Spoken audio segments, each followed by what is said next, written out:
എല്ലാവർക്കും നമസ്കാരം. നമസ്കാരം.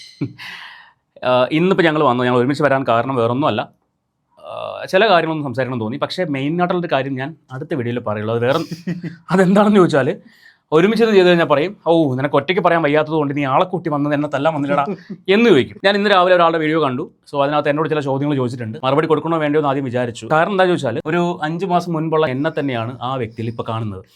ഓക്കെ, എന്തായാലും 5 മാസം കഴിയുമ്പോഴത്തേനും നമുക്ക് അതെ 5 മാസം കഴിയുമ്പോഴേക്കും ഇതേ അഭിപ്രായമാണെങ്കിൽ അപ്പോൾ നമുക്ക് കൂടുതൽ സംസാരിക്കാൻ തോന്നുന്നു. എന്തായാലും അതിന് ഇപ്പം പറഞ്ഞതിനുള്ള മറുപടി പറയുന്നുണ്ട്. കാരണം എനിക്ക് കുറച്ച് കാര്യങ്ങൾ അങ്ങോട്ട് പറയാനുണ്ട്. അതുകൊണ്ടാണ് അദ്ദേഹം എന്നോട് ഞാൻ എന്തോ കള്ളം കാണിച്ചു എന്നൊക്കെ പറയുന്നുണ്ടായിരുന്നു. ഇപ്പം ഞാനൊന്നും പ്രിപ്പയർഡ് അല്ല അതിന് വേണ്ടി. അതുകൊണ്ടാണ് ഞാനിപ്പം ഈ വീഡിയോയിൽ ഞാൻ ഒന്നും പറയാത്തത്. സോ ഇന്ന് നമ്മൾ സംസാരിക്കാൻ വന്നത് നിങ്ങളൊരു റിയാക്ഷൻ വീഡിയോ ആയിട്ട് കണക്കാക്കി. റിയാക്ഷൻ അല്ല ഇത് ആക്ച്വലി. പിന്നെ പറയുമ്പോൾ എല്ലാം പറഞ്ഞു അതാ പ്രശ്നം. ചില കമൻറ്റുകളും കണ്ടു, ഈ മറ്റേ വീഡിയോക്കകത്ത് ചില കമൻറ്റുകളും കണ്ടു. എല്ലാം മറുപടി തരാം. പാർട്ട് 2 അല്ല, പാർട്ട് 1 അല്ല. അത് നമുക്ക് ഈ പാർട്ട് 1, 2 അതിൻ്റെ പരിപാടി താല്പര്യമില്ല. ഒറ്റ വീഡിയോയിലൊക്കെ പറയാം. ഇതിനകത്തല്ല, അടുത്ത വീഡിയോ പറയാം. ഇന്നിപ്പോൾ എന്താ സംഭവം ചോദിച്ചു കഴിഞ്ഞാൽ, ഒരു സംശയമാണ്. ഞാൻ മതം പറയാമെന്ന് വിചാരിക്കരുത്. ഇപ്പം മനു ഒരു ക്രിസ്ത്യൻ മത വിശ്വാസിയാണ് അല്ലേ? പള്ളിയിൽ പോകാറുണ്ട് എന്നാണ് ഞാൻ വിശ്വസിക്കുന്നത്. വിശ്വാസിയാണെന്നാണോ? അല്ല, പള്ളിയിൽ പോകുന്നത്. പള്ളിയിൽ പോകാറുണ്ട്. അയ്യോ എൻ്റെ പൊന്നോ, ഞായറാഴ്ച ദിവസം ഇങ്ങോട്ട് വരാൻ പറഞ്ഞാൽ അമ്മ സമ്മതിക്കില്ല, പള്ളിയിൽ പോകണം എന്ന് പറഞ്ഞ ടീമാണ്. അപ്പോൾ അതുകൊണ്ട് പള്ളിയിൽ പോകാറുണ്ട്. പക്ഷേ എന്നാലും ഇടയ്ക്കിടയ്ക്ക് ഞാൻ വലിച്ചുകൊണ്ട് പോകാറുണ്ട്. വേറെ കാര്യം. മനു കണ്ടിട്ടുള്ള ബിഷപ്പുമാർ എങ്ങനെയുള്ള ആൾക്കാരാണെന്ന് പറഞ്ഞു തരാമോ? ഈ ബേസിക്കലി ബിഷപ്പ് എന്ന് പറയുന്നത് ആ ഒരു ചർച്ചിൻ്റെ ഏറ്റവും തലപ്പത്തിരിക്കുന്ന ഒരു വ്യക്തി ആയിരിക്കും. നമ്മളിതിനൊരു ബിസിനസ് ഓർഗനൈസേഷനായിട്ട് താരതമ്യം ചെയ്യണേ. പല ആൾക്കാർക്കും അതായിരിക്കില്ല അറിയാവുന്നത്. അപ്പോൾ അതിൻ്റെ മാനേജർ എന്നൊരു ലെവലിലാണ് ഒരു ബിഷപ്പ് എന്ന് പറയുന്ന ആൾ വരുന്നത്. അതുപോലെ ആ ഒരു അതിൻ്റെ പരമാധികാരി, ആ ഏറ്റവും ബേസിക് ആയിട്ടുള്ള റൂൾസ് ഒക്കെ അവിടെ നിന്നായിരിക്കും വരുന്നത്. അപ്പോൾ ഇവർ മാക്സിമം കോൺട്രവേഴ്സികൾ നിർത്തലാക്കാനും ആ ഒരു ഇടവകയിൽ നടക്കുന്ന പ്രശ്നങ്ങളെ സോൾവ് ചെയ്യാനും അവർ ഏത് ചർച്ചിലാണോ അല്ലെ അവരുടെ അണ്ടർ വരുന്ന സഭകൾ ഏതൊക്കെയാണോ ആ സഭകൾ വളർത്താനും അവിടുത്തെ കൂടുതൽ പുരോഗതി വരുത്താനും ജനങ്ങളെ മതം പഠിപ്പിക്കാനും ബേസിക്കലി ക്രിസ്ത്യാനിറ്റിയുടെ ഒരു നേച്ചർ എന്ന് പറഞ്ഞാൽ എല്ലാവരിലേക്കും യേശു ക്രിസ്തുവിൻ്റെ മഹത്വം എത്തിക്കുക എന്നുള്ളതാണ്. എല്ലാവരും ഈ ജീസസ് ക്രൈസ്റ്റ് എന്നൊരാളുണ്ടെന്ന് അറിഞ്ഞിരിക്കണം. അപ്പം നമ്മുടെ വിശ്വാസപ്രകാരം ക്രിസ്തീയ മതത്തിലേക്ക് വന്ന് യേശു ക്രിസ്തുവിനെ തൻ്റെ രക്ഷിതാവായിട്ട് സ്വീകരിച്ചെങ്കിൽ മാത്രമേ സ്വർഗത്തിൽ പോകൂ എന്നാണ് ക്രിസ്തീയ മതത്തിൻ്റെ വിശ്വാസം. ഞാൻ ആക്ച്വലി ഈ ഒരു വീഡിയോക്ക് മനുവിനെ എടുത്താൽ വേറൊരു കാരണം കൂടെ ഉണ്ട്. ഞാൻ ഈ സംഭവം സംസാരിച്ചു കഴിഞ്ഞാൽ ഈ പറയുന്ന ആൾക്കാരൊന്ന് പറയും, അവൻ ഹിന്ദു, അവൻ മതം പറഞ്ഞു ഇല്ലേ, എങ്ങനെയല്ലേ ഇപ്പോൾ ഒരു നരേഷൻ പറയുന്നത്, സായി എന്തോ പറഞ്ഞെന്ന് പറഞ്ഞിട്ട് സായി മതം പിടിച്ചിട്ടു, എന്തിനാ മതസ്പർദ്ധ വളർത്താൻ ശ്രമിക്കുന്നു എന്ന് പറഞ്ഞിട്ട്. അപ്പോൾ അതുകൊണ്ടാണ് ഞാൻ മനുവിനെ വിളിച്ചിട്ട്. മനു പറയുമ്പോൾ എന്നെ കുഴപ്പമില്ലല്ലോ, അല്ല അങ്ങനെയല്ല. ഒരു ക്രിസ്ത്യാനി എന്നത് പറയുമ്പോഴേക്കും ഒരു പ്രശ്നമില്ലല്ലോ. എന്താണ് ഒരു ബിഷപ്പ് അല്ലെങ്കിൽ ബിഷപ്പിന്റെ ചുമതലകൾ, കടമകൾ, അദ്ദേഹം എന്താണ് ചെയ്യുന്നത് തുടങ്ങിയ കാര്യങ്ങളൊക്കെ കണ്ടിട്ടുള്ളത് കൊണ്ട് മനുവിന് അറിയാമായിരിക്കും. ഈ ഇപ്പം നമ്മുടെ ഇവിടുത്തെ ബിഷപ്പ് അങ്ങനെ പറയാൻ പറ്റുള്ളൂ. അദ്ദേഹം ഇപ്പം ചെയ്യുന്ന കാര്യങ്ങൾ, ചെയ്തുകൊണ്ടിരിക്കുന്ന കാര്യങ്ങൾ ശരിയാണോ തെറ്റാണോ? പുള്ളി ചെയ്യുന്ന കാര്യങ്ങൾ ശരിയെന്ന് പറയാൻ പറ്റത്തില്ലെന്ന് പറഞ്ഞാൽ ബേസിക്കലി ഒരു ബിഷപ്പിന് കൊടുത്തിരിക്കുന്ന കുറേ ഡ്യൂട്ടീസ് ഉണ്ട്. ഒന്നും പുള്ളി ചെയ്യുന്നതായിട്ട് ഞാൻ കാണുന്നില്ല. അതേസമയം പുള്ളി ചെയ്യുന്നതിനകത്തെ പ്രശ്നങ്ങൾ എന്ന് പറഞ്ഞാൽ ഇപ്പം 2 ഫാമിലീസ് ആ ഒരു ഇടവകയിലുള്ളതോ ഈ ബിഷപ്പിൻ്റെ അറിവിലുള്ളതോ ആയ 2 കുടുംബങ്ങളോ വ്യക്തികളോ തമ്മിലൊരു പ്രശ്നം ഉണ്ടായി കഴിഞ്ഞാൽ ആ പ്രശ്നത്തെ തീർക്കാനുള്ള മുൻകരുതലോ മുൻകൈ എടുക്കലോ ആണ് ഇവർ മെയിനായിട്ട് ചെയ്യേണ്ട ഒരു സാധനം. പക്ഷേ പുള്ളിക്കാരൻ ചെയ്യുന്നത് ഇപ്പുറത്തൊരു ചെറുതായിട്ടൊന്ന് മണ്ണെണ്ണ തെളിച്ച് വിടുന്ന ഒരു പരിപാടിയാണ് കാണിക്കുന്നതായിട്ട് ഫീൽ ചെയ്യുന്നത്. നിങ്ങൾ ബേസിക് ആയിട്ട് ചിന്തിച്ചോ, ഏതൊരു മതത്തിലാണെങ്കിൽ പോലും 2 ആ ആൾക്കാർ തമ്മിൽ തല്ലുകൂടുമ്പോഴത്തേന് ആ മതത്തിന്റെ പരമോന്നതി ഇരിക്കുന്ന ഒരാൾ ആ പ്രശ്നം തീർത്തിട്ട് അവരെ ചേർത്ത് പിടിക്കാനാണ് നോക്കുന്നത്. ഉറപ്പായിട്ടും ഞാൻ എൻ്റെ വീട്ടിലും പറഞ്ഞിട്ടുണ്ട്. ഇദ്ദേഹത്തിന് വേണമെങ്കിൽ മനസ്സിലാകുന്ന പുള്ളി നല്ലൊരു റിയാക്ഷൻ ബ്ലോഗറാണ്. ഒരു ചാനൽ സ്റ്റാർട്ട് ചെയ്ത് കഴിഞ്ഞാൽ കത്തും. ഇദ്ദേഹത്തിന് വേണമെങ്കിൽ ചെയ്യാമായിരുന്നു. ഇപ്പം കിച്ചുവിനെയും രേഷ്മേനെയും വിളിച്ചിരുത്തിയിട്ട് എന്താ നിങ്ങളുടെ പ്രശ്നം, തമ്മിൽ സംസാരിച്ച് തീർക്കാം എന്ന് പറഞ്ഞ് വേണമെങ്കിൽ ചെയ്യാമായിരുന്നില്ലേ? സംസാരിച്ച് തീർക്കാൻ പറ്റാത്തൊരു പ്രശ്നമാണ്. പല കിംവദന്തികളും കേൾക്കുന്നു. അങ്ങനെ തീർക്കാൻ പറ്റാത്തൊരു പ്രശ്നമാണെങ്കിൽ ഇതിനെ ഒരു കോൺട്രവേഴ്സി ആക്കാതിരിക്കാം നിലവിലെ സാഹചര്യം മുതലെടുത്ത്. അദ്ദേഹം ഇന്നലെ ഞാൻ ഒരു വീഡിയോയിൽ കണ്ടു, ഒരു റിയാക്ഷൻ ബ്ലോഗറുടെ വീഡിയോ തന്നെ, പേരൊന്നും പറയുന്നില്ല. അതിനകത്ത് ഇദ്ദേഹം വോയിസ് കൊടുത്തിട്ട് പുറത്ത് വിടുന്ന കണ്ടു. അതിനകത്ത് പറയുന്നുണ്ട്, എനിക്ക് പല കാര്യങ്ങളും അറിയാം, ഞാനിത് പുറത്ത് വിട്ട് കഴിഞ്ഞാൽ പലരും തലയിൽ മുണ്ടിട്ട് നടക്കേണ്ടി വരും. പക്ഷേ എനിക്കിതൊന്നും പറയേണ്ട താല്പര്യമില്ലെന്നാണ് ഞാൻ പറഞ്ഞത്. ഒന്നാമത്തെ കാര്യം ഇദ്ദേഹം ഭയങ്കരമായിട്ട് ഷൗട്ട് ചെയ്യുന്നതിനാണ്. സാധാരണ ഞാനിതുവരെ കണ്ടില്ല മതപുരോഹിതന്മാർ ഒരിക്കലും, അതിപ്പോൾ ഹിന്ദുമതം ആയിക്കോട്ടെ, ക്രിസ്ത്യൻസ് ആയിക്കോട്ടെ, മുസ്ലിംസ് ആയിക്കോട്ടെ, പുരോഹിതന്മാർ ഒരിക്കലും ഇത്രയും ഹൈപ്പർ ആവുമെന്ന് ഞാൻ കണ്ടിട്ടില്ല. ഇത് ഭയങ്കരമായിട്ട് പാനിക് ആവുന്നു, ഭയങ്കരമായിട്ട് ഹൈപ്പറായിട്ട് സംസാരിക്കുന്നു. പുള്ളി ഭയങ്കര ഷോർട്ട് ടെമ്പേർഡാണെന്ന് തോന്നുന്നു. അല്ല, ഷോർട്ട് ടെമ്പേർഡ് ആണെങ്കിൽ പോലും അതിൻ്റെ ഒരു പുള്ളി ആ ഒരു മെച്യൂരിറ്റി കാണിക്കുന്നില്ല. മനസ്സിലാവുന്നില്ല എന്തുകൊണ്ട് ഇദ്ദേഹം ഇത്രയധികം ഹൈപ്പർ ആവുന്നു. ഞാൻ പുരോഗതിയുണ്ട്. പുള്ളി ബൈബിളൊക്കെ മാറ്റി വെച്ചു. ഞാൻ എൻ്റെ വീഡിയോയിൽ പറഞ്ഞിട്ടുണ്ടായിരുന്നു, ഇങ്ങനത്തെ കാര്യങ്ങൾ സംസാരിക്കുമ്പോഴെങ്കിലും ബൈബിൾ മാറ്റി വെക്കണമെന്ന്. ആ ബൈബിളിനകത്ത് പറയുന്നത് മൊത്തം തന്നെ പോലെ തൻ്റെ അയൽക്കാരനെ സ്നേഹിക്കൂ, ദുഷ്ടനോട് ക്ഷമിക്കൂ, പാപിയോട് ക്ഷമിക്കൂ, വൈദ്യനാണ് രോഗിക്കാണ് വൈദ്യനെ കൊണ്ട് ആവശ്യം, ഇങ്ങനത്തെ കാര്യങ്ങളൊക്കെ പറയുന്നത്. ആ ബൈബിൾ എടുത്ത് കൈ പിടിച്ചിട്ടാണ് പച്ച വരാതെ കുറെ നാൾ പറഞ്ഞുകൊണ്ടാണ്. ബിഷപ്പിനോട് പറയാനുള്ള കാര്യം, ബിഷപ്പിനോട് നമുക്ക് യാതൊരു വ്യക്തിവൈരാഗ്യമില്ല. ഉണ്ടോ? ഇല്ല, ആർക്കും ഇല്ല, ഒരാൾക്കും ഒരു വ്യക്തിവൈരാഗ്യമില്ല. എനിക്ക് ഉറപ്പുണ്ട് ഫാദർ ഈ വീഡിയോ കാണും, ഉറപ്പായിട്ടും കാണും. അപ്പോൾ അതുകൊണ്ട് ഫാദർ മനസ്സിലാക്കാൻ പറയുന്നൊരു കാര്യമാണ്, ഫാദറിനോട് എനിക്കോ മനുവിനോ അല്ലെങ്കിൽ റിയാക്ഷൻ വീഡിയോ ചെയ്യുന്ന ആർക്കും വ്യക്തിവൈരാഗ്യം ഉണ്ടെന്ന് ഞാൻ വിശ്വസിക്കുന്നില്ല. അതിന് കാരണം നമുക്കില്ല. അല്ല, അത്രേ ഉള്ളൂ, നമുക്കില്ല. ഫാദർ എന്താണോ സോഷ്യൽ മീഡിയയിൽ വന്ന് സംസാരിക്കുന്നത് കഴിഞ്ഞ 10 മാസം അല്ലെങ്കിൽ 5 മാസം, ഈ 5 മാസത്തിനിടയ്ക്ക് ഒരാഴ്ചയ്ക്ക് മുന്നേ ഈ ഫാദർ എന്ന് പറയുന്ന വ്യക്തിയെക്കുറിച്ച് ഏതെങ്കിലും ഒരാൾ സംസാരിച്ചിട്ടുണ്ടോ? മോശമായിക്കോട്ടെ നല്ലതായിക്കോട്ടെ, സംസാരിച്ചിട്ടില്ല. പക്ഷെ നല്ലത് പറഞ്ഞ ആൾക്കാരും ഉണ്ട്.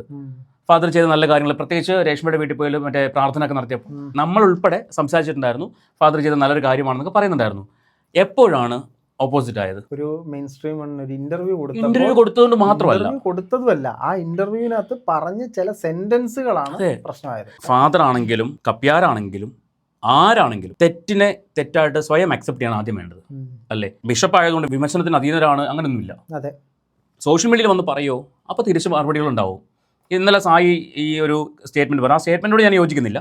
കാരണം ചാട്ടവാറായിട്ട് കളിക്കണം, അതിനോട് ഞാൻ യോജിക്കുന്നില്ല. പക്ഷേ അദ്ദേഹത്തിന്റെ നാവിൽ നിന്ന് വരേണ്ട വാചകങ്ങളല്ല വരുന്നത്. എനിക്ക് അയച്ചു തരുന്നു. ഈ അനേകർ അല്ല, ഒന്നുകിൽ ഫാദർ ഒരു കാര്യം ചെയ്യണം, ആ അനേകരിൽ 2 പേരുടെ ഡീറ്റെയിൽസ് പറയാൻ തയ്യാറാവണം. അമേരിക്ക എവിടുന്ന് ആയിക്കോട്ടെ, 2 പേരുടെ ഡീറ്റെയിൽസ് ഒന്ന് പുറത്ത് പറയാൻ തയ്യാറാവണം. ആരാണ് ഈ അനേകർ? ഒരു പ്രശ്നം എന്ന് പറഞ്ഞാൽ ചില അനേകര് ബിഷപ്പ് അയച്ചു കൊടുത്ത സാധനം കൂടെ പറയും, ബിഷപ്പ് അങ്ങോട്ട് അയച്ചു കൊടുത്ത കൂടെ പറയും. അതാണ് പ്രശ്നം അതിനകത്ത്. ബിഷപ്പ് പറഞ്ഞൊരു സാധനം എന്നോട് അവർ വന്ന് ചോദിച്ചപ്പോൾ എന്റെ അഭിപ്രായം പറഞ്ഞു. അതെല്ലാവർക്കും പറയാമല്ലോ. അതന്നെ സായും ചെയ്തേ. സായിയോട് വന്ന് ചോദിച്ചപ്പോൾ സായിയുടെ അഭിപ്രായം. അതിന് ഇന്ന് മറ്റേ ഒരു വ്ളോഗർ പറയുന്നുണ്ട്, സായി നിന്നോട് ചോദിച്ചപ്പോൾ നീ പറഞ്ഞില്ലേ ഇതുപോലെ ബിഷപ്പും ചെയ്തതെന്ന്. അതെ, രണ്ടുപേരും സെയിം ആണ്. പിന്നെ എന്താണ് ഒരാൾ ചെയ്യുമ്പോൾ മാത്രം തെറ്റാവുന്നു, ഒരാൾ ചെയ്യുമ്പോൾ? ഇനി ബിഷപ്പിന്റെ സ്ഥാനത്ത് ബിഷപ്പിന് വേണമെങ്കിൽ പറയാമായിരുന്നു, ബിഷപ്പ് എന്ന് പറയുന്ന ഒരു സാധാരണ മനുഷ്യനല്ല. ഇപ്പൊ സായി ഒരു സാധാരണ മനുഷ്യനാണ്, അല്ലേ? ബിഷപ്പ് അങ്ങനെ അല്ല. ബിഷപ്പ് എന്ന് പറയുന്ന ഒരു സഭേനെ റെപ്രസെന്റ് ചെയ്യുന്ന ഒരാള്, അദ്ദേഹത്തിന് അവിടെ ഒരുപാട് റെസ്ട്രിക്ഷൻസ് ഉണ്ടാവും. നമ്മൾ ഈ സോഷ്യൽ മീഡിയയിൽ ഇൻഫ്ലുവൻസർ എന്ന് പറയുന്ന പോലെ തന്നെ ഒരു ഇടവകയുടെ ഇൻഫ്ലുവൻസർ ആണ്. ഉറപ്പായിട്ടും. അപ്പോൾ ഒരു ബിഷപ്പിനെ നോക്കിയിട്ടാണ്. ഇപ്പൊ ഫോർ എക്സാമ്പിൾ, ഒരു പള്ളിയിൽ കൂടുന്ന 2 പേര് മോശമായ വഴിക്ക് പോയി കഴിഞ്ഞാൽ ആദ്യം വിളിച്ചിരുത്തി സംസാരിക്കുന്ന ഈ അച്ഛനായിരിക്കും. പല പള്ളികളിലും കൂടുന്നവർക്കൊക്കെ ഇതറിയാം. അതെ. അപ്പോ ഇവിടെ ബിഷപ്പ് ആ ബിഷപ്പിനോട് ചേർന്ന് നിൽക്കുന്നവർക്ക് കാണിക്കുന്ന മാതൃക എന്താണ്? ഒരാളെ ചേർത്ത് പിടിക്കുമ്പോൾ മറ്റയാളുടെ കുറ്റം മൊത്തം, അല്ലെങ്കിൽ മറ്റയാൾക്ക് എന്തെങ്കിലും പോരായ്മകളുണ്ടെങ്കിൽ അത് പബ്ലിക്കിനോട് വിളിച്ച് പറയുന്നതാണോ? ഇപ്പോഴും ഫാദർ പറയുന്നത് എന്താണ്? എൻ്റെ ഒരുപാട് കാര്യങ്ങളുണ്ട്, ഞാൻ ഇപ്പോഴും ഒരുപാട് കാര്യങ്ങൾ പുറത്ത് പറയാതിരിക്കുവാണ്. ഇതേ ഫാദർ എന്നെ കഴിഞ്ഞ ഇന്റർവ്യൂ പറയുന്നുണ്ട്, ഇന്റർവ്യൂ അല്ല, ഒരു ലേഡി ഫോൺ ചെയ്ത് പറയുന്നുണ്ട്, ഫാദറെ ഇന്ന ആളെ കയറി പിടിച്ചതാണോ വിഷയം? അങ്ങനൊന്നുമില്ല, ഞാൻ ഒന്നും കണ്ടിട്ടില്ല, എനിക്കൊന്നും അറിയത്തില്ല, അതൊന്നും ഞാൻ പറഞ്ഞില്ലല്ലോ. ബിഷപ്പ് ഭയങ്കരമായിട്ട് മാറ്റി പറയുന്നുണ്ട്. ആദ്യം പറഞ്ഞ് നിങ്ങൾ എന്നെ ഉപദ്രവിക്കുകയാണ്, റിയാക്ഷൻ ബ്ലോഗേഴ്സ് ഉപദ്രവിക്കുകയാണ്. പിന്നെ പറഞ്ഞ് നിങ്ങൾ എൻ്റെ മുഖവും വെച്ചിട്ട് എന്നെ ചെയ്തോളൂ, ഡോളർ ഉണ്ടാക്കിക്കോളൂ, എനിക്ക് പ്രശ്നമില്ലാന്ന്. കഴിഞ്ഞ വീഡിയോയിൽ പറഞ്ഞത് ഞാൻ കേസ് കൊടുക്കും. ശരിക്കും സോഷ്യൽ മീഡിയയിൽ റിയാക്ഷൻ വ്ളോഗേഴ്സോ അല്ലെങ്കിൽ വ്ളോഗേഴ്സോ പറയുന്ന പല വാചകങ്ങളാണ് ബിഷപ്പ് ഇപ്പോൾ ഡെയിലി ലൈഫിൽ യൂസ് ചെയ്യുന്നത്. ഏറി കയറുക, പിന്നെന്താണ് കർമ്മ തിരിച്ചടിക്കും. എനിക്ക് മനസ്സിലാവുന്നില്ല ഫാദറെ, എന്താണ് ഫാദർ ഉദ്ദേശിക്കുന്നത്? ഫാദറിന് ഒരു സമയത്ത് ഒരു കൂട്ടം യൂട്യൂബറോട് ഭയങ്കര മമത ഉണ്ടായിരുന്നു. ഇപ്പൊ ആ ഒരു കൂട്ടം യൂട്യൂബർ ഫാദറിനെതിരായതല്ല, ഫാദർ അവർക്കെതിരായി. ഫാദറിന്റെ സ്റ്റേറ്റ്മെന്റുകൾക്കെതിരെ സംസാരിച്ചപ്പോൾ ഫാദറിനത് അല്ല ബിഷപ്പിനത് സംസാരിക്കാൻ. ഇന്ന് ഫാദറിനോട് ചേർന്ന് നിൽക്കുന്ന ആൾക്കാരോട് എനിക്ക് പറയാനുള്ള ഒറ്റ കാര്യം, നിങ്ങൾ എപ്പോഴെങ്കിലും ഫാദറിനൊന്ന് വിമർശിച്ച് നോക്കിയേ, ഫാദർ ഈ പറഞ്ഞ് ശരിയല്ല, തെറ്റായിപ്പോയി എന്ന് പറഞ്ഞു നോക്കിയേ, അടുത്ത ദിവസം നിങ്ങൾ ബ്ലോക്ക്ഡ് ആണ്, കോണ്ടാക്ട് ബ്ലോക്ക്ഡ് ആണ്.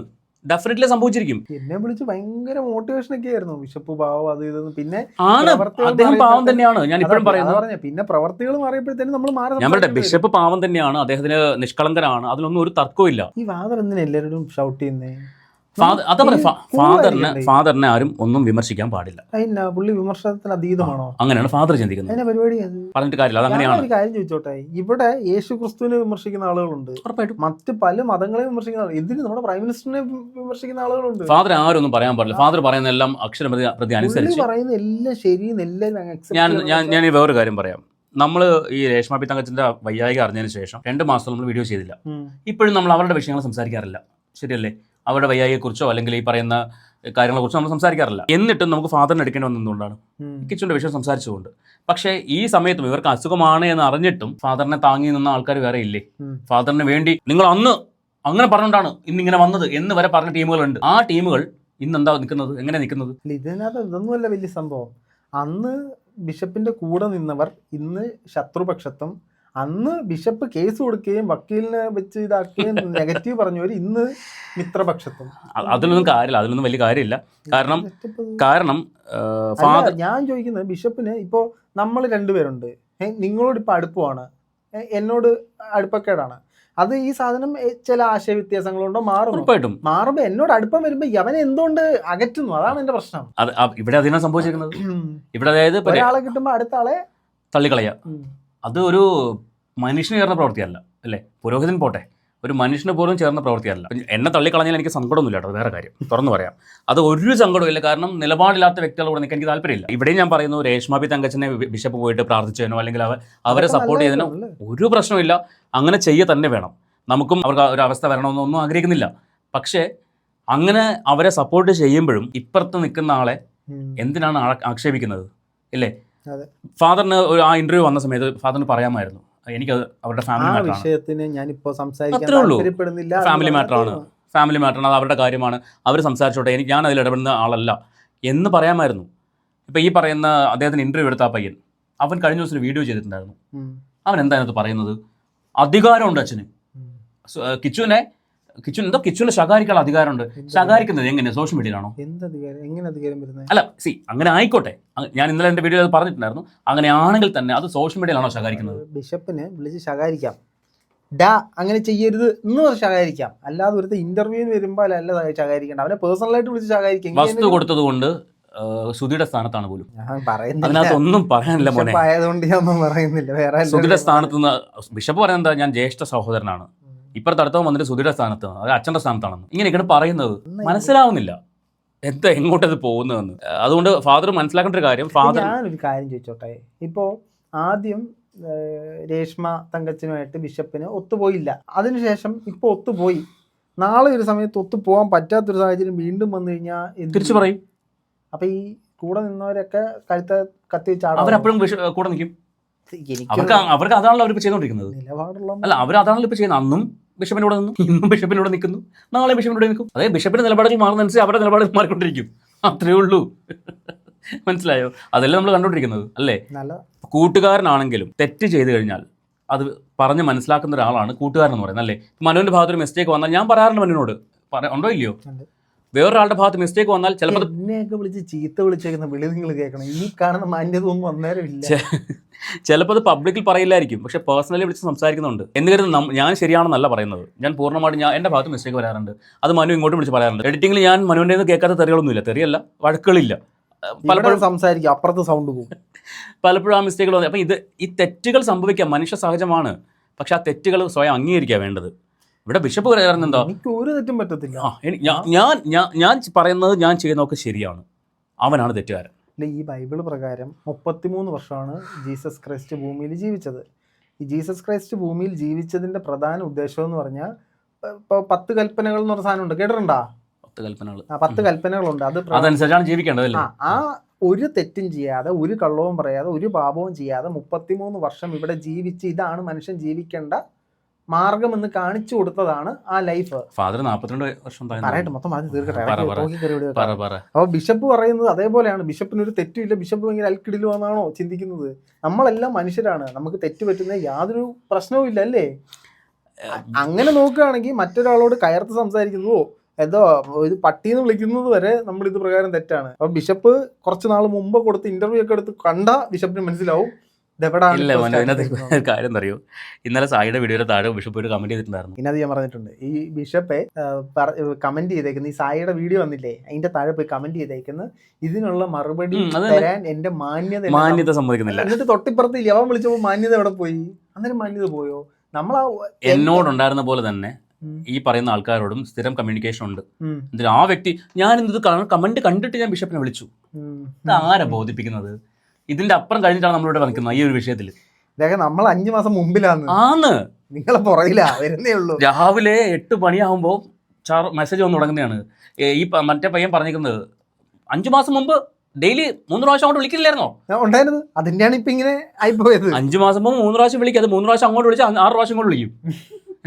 ഒരു വീഡിയോ ഇട്ട് കഴിഞ്ഞാൽ അപ്പോൾ മെസ്സേജ് വരും, ദേവേ അടിപൊളിയായിരുന്നു കേട്ടോ, സബാഷ് എന്ന് പറഞ്ഞ മെസ്സേജ് വരും. ഇത് മനസ്സിലാവണമെങ്കിൽ എപ്പോൾ മനസ്സിലാവുന്ന ഇപ്പം മനസ്സിലാവത്തില്ല. ഞാൻ വേറൊരു കാര്യം കൂടി ചോദിച്ചില്ലേ, ഈ ബിഷപ്പ് ഇപ്പോൾ നിങ്ങൾ 5 മാസം മുമ്പ് വീഡിയോ ഇട്ടപ്പോൾ വിളിച്ച് അടിപൊളി സബാഷ് എന്ന് പറഞ്ഞില്ലേ, ആ വീഡിയോയ്ക്കകത്തെ കണ്ടന്റ് എന്തായിരുന്നു?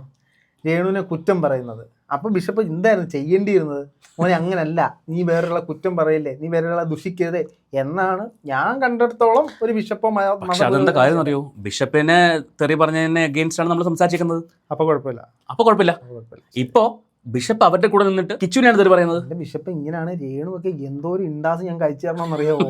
എല്ലാ ദിവസവും എടുത്തിട്ട് വീഡിയോ ചെയ്തോണ്ട് സായിക്കെതിരെ കേസ് നോട്ടീസ് പറയുന്നത് നമുക്കുണ്ടോ അറിയില്ല കേട്ടോ. രേണു ഒക്കെ നോട്ടീസ് അയച്ചിരുന്നെങ്കിൽ ഞാൻ അത് തൂക്കി വിറ്റ് കോടീശ്വരനാണ്. അത്രയ്ക്കും രേണുവിന്റെ നേരെ തരാനുള്ള സാധനമുണ്ട്. അതിനൊക്കെ അവർ സമ്മതിക്കട്ടോ, പറയാണ്ടിരിക്കാൻ വയ്യ. എന്ത് പറഞ്ഞാലും അവർക്കൊരു വിഷയമേ അല്ല. സോഷ്യൽ മീഡിയ പറഞ്ഞെങ്കിൽ ആ ഒരു വൈബിൽ എടുക്കണം സാധനം, അല്ലെ മിണ്ടാൻ പോകും, അല്ലെങ്കിൽ സോഷ്യൽ മീഡിയ പറയാൻ പോകരുത്. അതെ, ഇപ്പൊ ബിഷപ്പിന്റെ എന്താ ഈ പറയുന്ന മറ്റേ രേണുവിന്റെ കൂടെ സജീന ആയാലും ശ്രീതു ആയാലും നമ്മൾ അങ്ങോട്ടും ഇങ്ങോട്ടും പിന്നെയും പറ, മറ്റേ എനിക്ക് താല്പര്യമില്ല. അങ്ങോട്ടും ഇങ്ങോട്ടൊക്കെ എന്തൊക്കെ പറഞ്ഞു. ഇത് അങ്ങോട്ടും ഇങ്ങോട്ടും പരാതി കൊടുക്കാനാണെങ്കിൽ സോഷ്യൽ മീഡിയ ഒന്നും പറയാൻ നിൽക്കില്ല. സോഷ്യൽ മീഡിയ പറഞ്ഞത് സോഷ്യൽ മീഡിയ തീർക്കണം അല്ലേ? പിന്നല്ല. എന്നിട്ട് അല്ലെങ്കിൽ ഞാൻ കേസ് കൊടുക്കുമെന്ന് പറയണം. ആ ഇപ്പുറത്ത് വന്നിട്ട് നിങ്ങൾ എന്താന്ന് വെച്ചാൽ ചെയ്തു, എനിക്ക് കുഴപ്പമില്ലെന്ന് പറയാം, അപ്പുറത്ത് പോയിട്ട് കേസ് കൊടുക്കും. അല്ലെങ്കിൽ ബിഷപ്പിന്റെ ഭാഗത്ത് ന്യായം ഉണ്ടാവണം. ഞങ്ങളുടെ കിച്ചു ഒരു കംപ്ലൈന്റ് കൊടുത്ത ബിഷപ്പ് എന്ത് ചെയ്യും? എന്റെ പേരിൽ അനാവശ്യമായിട്ട് അലിഗേഷൻ പറഞ്ഞുണ്ടാക്കി, ഇത്രയും വലിയ കോലാഹലം ഉണ്ടാക്കി എന്ന് പറഞ്ഞിട്ട് അവൻ കൊടുക്കില്ലായിരിക്കും. പക്ഷെ അവൻ കൊടുത്താൽ ബിഷപ്പ് എന്ത് ചെയ്യും? വില പോയോ? നാണം കെടുവോ? നമ്മൾ നാണം കെടും പോലെ അല്ലത്. എനിക്ക് മനസ്സിലാത്ത ഈ സഭയിലൊന്നും ആൾക്കാരില്ലേ പറഞ്ഞ് മനസ്സിലാക്കാനായിട്ട്? അല്ല, എന്നാലും അതിന് ടോപ്പ് ആൾക്കാരില്ല. ആണോ? വെറുതെ അല്ല. അപ്പൊ പോപ്പിന്റെ അടുത്ത് അനുയായി അല്ല, ഇവർക്ക് പോപ്പുണ്ടോ? ഈ ബിഷപ്പിനെ അവരോധിക്കുന്ന പോപ്പാണോ? ആംഗ്ലിക്കൻ ചർച്ച്, റോമൻ കത്തോലിക്കനാണ്. ആംഗ്ലിക്കൻ ചർച്ചിൽ പോപ്പുണ്ടോ? എനിക്കറിയില്ല, എനിക്ക് അതിനെ കുറിച്ച് അറിയത്തില്ല കേട്ടോ. അല്ല, ബിഷപ്പിനോട് പറഞ്ഞു കഴിഞ്ഞാൽ ബിഷപ്പ് എന്ത് പറയും? ബ്ലോക്ക് ചെയ്യും. സ്വരുത്തം നേരിട്ട് വന്നാൽ നീ ചർച്ചിൽ നിന്ന് ബ്ലോക്ക് ഇറങ്ങി പോടാ എന്ന് പറയും. എന്നോട് വേറൊരാൾ പറഞ്ഞിട്ടുണ്ട് ഇത് കുറേ കാലം മുൻപ്. ദേവേ പുള്ളിയോട് കയർക്കാൻ നിൽക്കരുത്, കയർക്കാൻ നിന്ന് അടുത്ത നിമിഷം ബ്ലോക്കാണ്. കറക്റ്റ് അങ്ങോട്ടും ഇങ്ങോട്ടും അത് സംഭവിച്ചിട്ടുണ്ട്. എന്തായാലും എൻ്റെ അടുത്ത് വേറൊരു ക്രിയേറ്റർ ഇതുപോലെ പറഞ്ഞു, പുള്ളി ബ്ലോക്ക് ചെയ്ത് ക്രിയേറ്റർ അറിഞ്ഞില്ല. വേറെ നമ്പറിൽ നിന്ന് കയറി മെസ്സേജ് ഇട്ടു. ബിഷപ്പിനാണെന്നുണ്ട് ആളായിരുന്നു മനസ്സിലാവും. വേറെ നമ്പറിൽ നിന്ന് കയറി ആള് മെസ്സേജ് ഇട്ടപ്പോൾ അയ്യോ ഞാൻ അങ്ങനെ ചെയ്തതല്ല, അത് അറിയാതെ പറ്റിപ്പോയതാന്ന് പറഞ്ഞ് പിറ്റേ ദിവസം തൊട്ട് എല്ലാവരും ആ ദിവസം രാവിലെ ഗുഡ് മോർണിംഗ് അയക്കുന്നത്. അതെ, നമ്മൾ അറിയാതെ ബ്ലോക്ക് ചെയ്തെന്ന് കാണിക്കാൻ. അത് തന്നെ ഒരു കള്ളത്തരമാണ് ബിഷപ്പ് കാണിച്ചത്. Not the point your honour. കള്ളത്തരം ചെയ്യാൻ പാടില്ല ബിഷപ്പായിട്ടിരിക്കുമ്പോ, അല്ലേ? സത്യം പറയുന്നത് കൊണ്ട് എന്തെങ്കിലും ബിഷപ്പ് കള്ളം പറഞ്ഞു മാത്രം പറയരുത്. ബിഷപ്പ് കള്ളം പറയത്തില്ല, കള്ളം പറയില്ല, കള്ളം ചെയ്യില്ല. അതിന് പിന്നെ എന്താ നമ്മൾ പറയണ്ടേ? സത്യസന്ധമായിട്ട് ബ്ലോക്ക് ചെയ്തു. അല്ല, എന്നിട്ട് ബ്ലോക്ക് ചെയ്തിട്ടില്ല എന്ന് പറയുന്നതിൽ എന്താ പറയണ്ടേ? ബ്ലോക്ക് ചെയ്തിട്ട് ബ്ലോക്ക് ശരി, സത്യവിരുദ്ധമായിട്ടുള്ള കാര്യങ്ങൾ ചെയ്യാൻ പാടില്ല. ഇപ്പൊ ശരിയായോ? ബ്ലോക്ക് ചെയ്തിട്ട് ബ്ലോക്ക് ചെയ്തില്ലെന്ന് പറഞ്ഞോ? ബ്ലോക്ക് ചെയ്തിട്ട് അത് അറിയാതെ ബ്ലോക്ക് ആയി പോയതാണ്. സംഭവിക്കാമല്ലോ, അറിയാതെ ബ്ലോക്ക് ആവാമല്ലോ. ഇത്രയും ക്രിയേറ്റേഴ്സിനെ ഒന്നിച്ച് ബിഷപ്പാണ്, ബിഷപ്പിന് എന്തോ സംഭവിക്കും? ബ്രോഡ്കാസ്റ്റ് ചാനലിൽ നിന്ന് എക്സിറ്റ് അടിക്കുന്ന പോലെ എല്ലാത്തിനും കൂടെ ഒറ്റയടിക്ക് ബ്ലോക്ക് ചെയ്യുന്നത്. അവിടെയാണ് മനു, ബിഷപ്പിന് എന്തും സാധിക്കും. എന്റെ വാട്സ്ആപ്പ് ഫോൺ നോക്കിയിട്ട് ബ്ലോക്ക് എന്ന് പറഞ്ഞു കഴിഞ്ഞാൽ കംപ്ലീറ്റ് ആൾക്കാരും ബ്ലോക്ക് ആവും. അതിന് മുമ്പ് ഹേ സിരി എന്നും കൂടെ പറയണോ? എങ്കിലും അതാവുമായിരിക്കും. എന്റെ പൊന്നച്ചോ, ദയവേത് അച്ഛൻ ഇപ്പോൾ വീഡിയോയിലൊന്നും വന്ന് പറയുന്നുണ്ടാവില്ല. പക്ഷേ ഈ പറയുന്ന ആൾക്കാർക്ക് കൊടുത്ത് ചെയ്യിക്കുന്ന പരിപാടി ഉണ്ടല്ലോ, ഇതൊക്കെ കഴിഞ്ഞിട്ട് കാലം കുറച്ചായി. കുറേ നമ്മൾ ചെയ്തതാണ്, അറിയാമല്ലോ. അതുകൊണ്ട് അത് അന്ന് അച്ഛൻ്റെ ഭാഗത്ത് ന്യായം ഉണ്ടായിരുന്നു, അതാണ് സത്യം. അന്ന് ന്യായം ഉണ്ടായിരുന്നു, ഇന്ന് ന്യായമില്ല. 1% പോലും ന്യായമില്ല. അതൊന്ന് മനസ്സിലാക്കുക. അത് കാരണം എനിക്ക് ഓരോ ഞാൻ രണ്ട് കാര്യം പറയാം. ഒന്നെങ്കിൽ ബിഷപ്പ് സോഷ്യൽ മീഡിയയിൽ കാര്യങ്ങൾ പറയുന്നത് നിർത്തണം, അല്ലെങ്കിൽ ബിഷപ്പ് ഇതിനകത്ത് യാഥാർത്ഥ്യം സ്വന്തമായിട്ടിരുന്ന് അനലൈസ് ചെയ്ത് കണ്ടു. ഇത് ആരൊക്കെ എന്തൊക്കെ പറയാന്ന് കേട്ടിട്ടാണ് അവരൊന്നും ചിന്തിക്കുന്നതും പ്രവർത്തിക്കുന്നതും. ഇത് എവിടെ പോയി നിൽക്കുമെന്ന് എനിക്ക് അറിയത്തില്ല. അതിന് വേണ്ടി തുള്ളാൻ വേണ്ടി കുറച്ച് ആൾക്കാരും ബിഷപ്പ് അത് പറഞ്ഞു, ബിഷപ്പ് ഇത് പറഞ്ഞു, ബിഷപ്പ് വെളിപ്പെടുത്തി. എന്നിട്ട് അകത്ത് കയറി നോക്കുമ്പോഴോ വെളിപ്പെടുത്തൽ പോയിട്ട് പെടുത്തൽ അതുണ്ടാവും പെടുത്തൽ. ഇതാണ് സംഭവിച്ചുകൊണ്ടിരിക്കുന്നത്. അച്ചോ പ്ലീസ്, അപേക്ഷയാണ്, ഇനി ഒരു വീഡിയോ ചെയ്യിപ്പിക്കരുത്. ഓക്കെ, അച്ഛൻ പറയുന്നത് നിങ്ങൾ ഡോളർ ഉണ്ടാക്കാൻ വേണ്ടി ചെയ്യുന്നതാണ്. അച്ഛന് കുറെ VP-യുടെ മരുന്ന് മാത്രമുള്ളതാണ് ഇല്ല പുള്ളിക്കാരനും എന്ന് പറഞ്ഞേ. നിങ്ങൾ ഡോളർ ഉണ്ടാക്കുന്നു. കിച്ചു ബിഗ് ബോസ് അച്ഛന്റെ VP-യുടെ മരുന്ന് ഇപ്പൊ കഴിച്ചു തുടങ്ങിയതല്ല, അന്നും കഴിക്കുന്നുണ്ടായിരുന്നു. അന്നും VP-യുടെ മരുന്ന് കഴിക്കുന്നുണ്ടായിരുന്നു. ഈ VP-യുടെ മരുന്ന് എന്ന് പറഞ്ഞാൽ എല്ലാ ദിവസവും കഴിക്കേണ്ട സാധനം അല്ല, അതാ പറഞ്ഞ ഇത്രയും കാലമായിട്ട് ഈ 5 മാസത്തിന് മുമ്പും കഴിക്കുന്നുണ്ടായിരുന്നു. അച്ഛൻ ആദ്യമായിട്ടല്ല VP-യുടെ മരുന്ന് കഴിക്കുന്നത്. എനിക്ക് ആ ക്രിയേറ്ററോട് പറയേണ്ട കാര്യമാണ്. നിങ്ങളത് ആദ്യമായിട്ട് കാണുന്നതായിരിക്കും. പക്ഷെ 5 മാസം മുമ്പ് അച്ഛൻ VP-യുടെ മരുന്ന് നന്നോട്ട് കഴിക്കുന്നുണ്ടായിരുന്നു. അന്നും അച്ഛൻ എയറിലായിരുന്നു. ഈ അച്ഛൻ ഞാൻ ഒരു കാര്യം ചോദിച്ചിട്ട്, അച്ഛൻ എന്തിനു ഈ അനാവശ്യമായി ടെൻഷൻ ഉണ്ടാക്കുന്നേ? ഈ VP-യുടെ മരുന്ന് വേണ്ടെന്നുണ്ടെങ്കിൽ ഇപ്പോൾ ബേസിക്കലി VP-യുടെ മരുന്ന് ഇപ്പോഴാണല്ലോ കഴിച്ചത് ഈ പുള്ളിക്കാരൻ കാണുന്നത്. എന്തുകൊണ്ടാണ് VP-യുടെ മരുന്ന് കഴിക്കേണ്ട ഒരു അവസ്ഥയിലേക്ക് എത്തിയത്?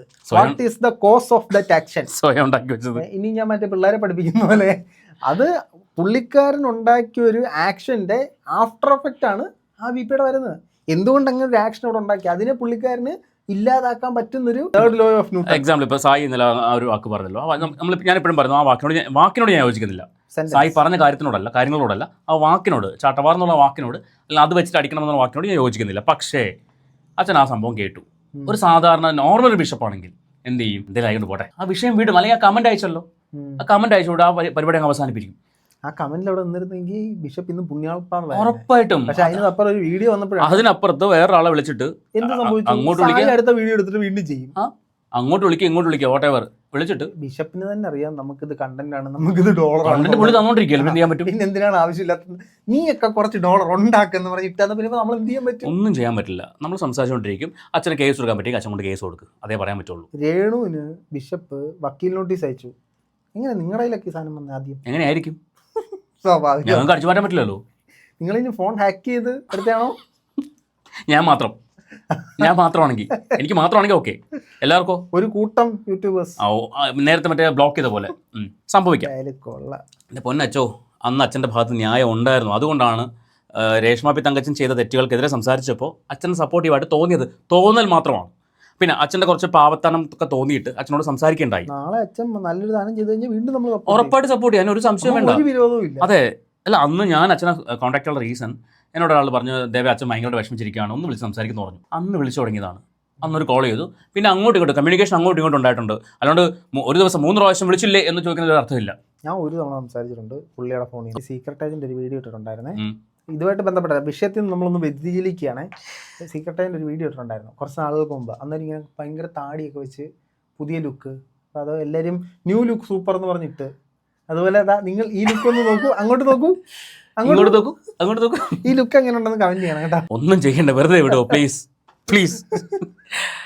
അപ്പോൾ വീണ്ടും അച്ഛനോട് പറയണം, അച്ഛോ ദയവ് ചെയ്ത് കുറച്ച് നാളത്തേക്ക് അച്ഛൻ സോഷ്യൽ മീഡിയ ഉപയോഗിക്കേണ്ടതൊന്നും പറയുന്നില്ല, പക്ഷേ ഈ അനാവശ്യമായിട്ടുള്ള കോൺട്രവേഴ്സികളിൽ നിന്നൊന്നും ഒഴിഞ്ഞു നിൽക്കുകയാണെങ്കിൽ വിഷമമുണ്ട്, പറയേണ്ടി വരുന്നില്ല. ബിഷപ്പിന് ഒരാൾ കുറ്റം പറയുന്നു എന്ന് വെക്ക്, അപ്പോൾ ബിഷപ്പ് ചെയ്യേണ്ടത് ബൈബിളിലെ ഏതെങ്കിലും ഒരു വചനം വായിച്ചിട്ട് ദൈവത്തിനെ ക്രൂശിൽ തറയ്ക്കുന്ന സമയത്ത് ദൈവം പറഞ്ഞത് ഇവർ ചെയ്യുന്ന പാപം എന്തെന്ന് ഇവർ അറിയുന്നില്ല, ഇവരോട് ക്ഷമിക്കണമെന്നാണ് പറഞ്ഞത്. അതേപോലെ യവൻ ചെയ്യുന്ന പാപം എന്താണെന്ന് വെച്ചാൽ യവനോട് ക്ഷമിക്കണമെന്ന് പറഞ്ഞിട്ട് ബിഷപ്പിനെ അങ്ങ് പോയാൽ മതി. ബാക്കി ഇതിപ്പോ എനിക്ക് ഡെയിലി കണ്ണാടി നോക്കി പറഞ്ഞിരിക്കുക, ബാക്കി ദൈവം ചെയ്തോളും. ഇനി അതല്ല, ബിഷപ്പിനെ ആരെങ്കിലും ഒരാൾ വിളിച്ചു, നമ്മൾ പറഞ്ഞു കൊടുക്കേണ്ട അവസ്ഥ ചോദിക്കണ്ട. ബിഷപ്പിനെ ഒരാൾ വിളിച്ചു, ബിഷപ്പ് ഇവിടെ ഇല്ല, അവനുണ്ടല്ലോ, അവൻ ബിഷപ്പിനെ അങ്ങനെ പറഞ്ഞു പറയുമ്പോൾ അവൻ അവിടെ കിടന്ന് പറഞ്ഞോട്ടെ, ശരി ഓക്കെ എന്ന് പറഞ്ഞിട്ട് വെക്കും. നമുക്ക് കോണ്ടന്റ് അച്ഛൻ ഓഡിയോ കൊടുത്തിടുന്നവർക്ക് അച്ഛന്റെ ശരികൾ പറയുന്നു.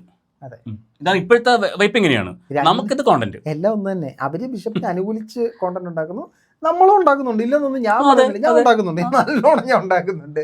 ബിഷപ്പിന്റെ പ്രവർത്തികളെ എതിർത്ത് പറയുന്നത് നമ്മളും ചെയ്യുന്നു. ഞാൻ ഈ രേണുവിന്റെ ഈ ഒരു വിഷയത്തെ അനുകൂലിച്ച് സംസാരിക്കുന്ന ഒരാളാണ് സീക്രട്ട് ഏജന്റ് അല്ലേ. പക്ഷെ അയാൾ സംസാരിക്കുന്ന പോയിന്റുകൾക്കകത്ത് അതിനൊരു ഭവ്യതയുണ്ട്, ഒരു മര്യാദയുള്ള രീതിയിലാണ് അങ്ങനെ പറയുന്നത്.